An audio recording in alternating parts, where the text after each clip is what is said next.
Alors maintenant, l'entretien de nos bottes en Suède. Alors, ces bottes-là ne sont pas très, très sales. Par contre, il y a des traces de saleté un petit peu partout, les semelles aussi. Alors, lorsque vous avez des bottes en Suède ou en cuir qui ont des taches de calcium qui sont très apparentes, c'est bien important de bien les laver.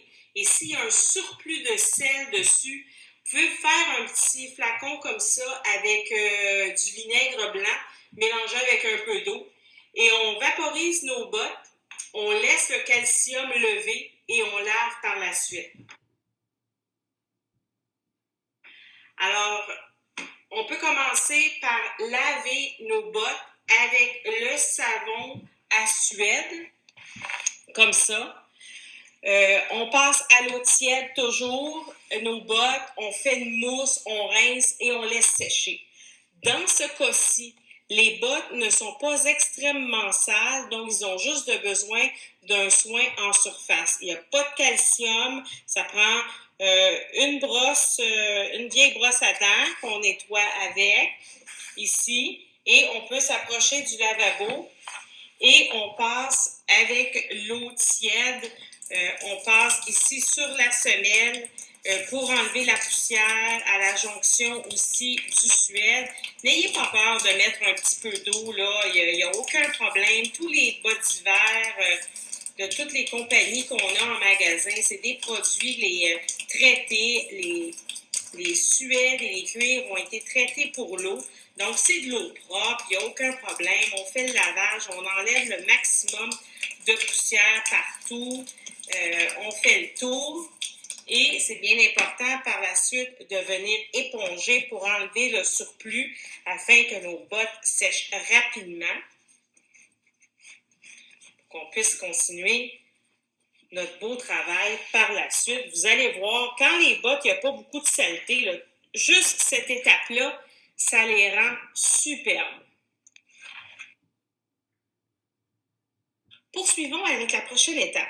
Alors, on voit ici, le Suède est un petit peu tapé, il y a des zones un peu plus grisâtres. Alors, ce que ça vous prend pour la prochaine étape, c'est la petite brosse à Suède en fibre de métal, là. Il en existe aussi avec des poils comme caoutchoutés. Vous allez trouver différents trucs sur la boutique en ligne. Alors, vous irez avec qu'est-ce qui vous convient le mieux pour ce que vous avez à faire. Par contre, vous avez une chaussure qui est en daim, très délicate. On ne va pas avec les fibres de métal, on va y aller avec les fibres de caoutchouc. Mais pour les bas d'hiver, les produits qui sont plus robustes, on y va. Alors, on ne gêne pas et c'est là qu'on relève comme le poil du Suède pour y dégager encore s'il y a de la poussière et de la saleté. On y va énergiquement, il ne faut pas avoir peur, là. Par contre, on n'y va pas avec des grands coups là, sur le Suède. On y va plutôt par petits mouvements tout le tour.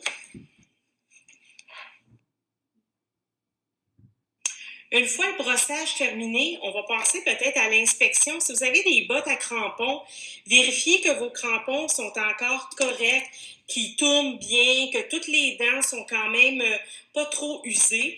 Parce que si c'est le cas, si c'est usé, il y a toujours possibilité d'acheter les crampons en boutique en ligne, à part les crampons de remplacement. Donc, quand on vient pour les serrer, si tout est prêt pour l'hiver prochain, c'est beaucoup mieux.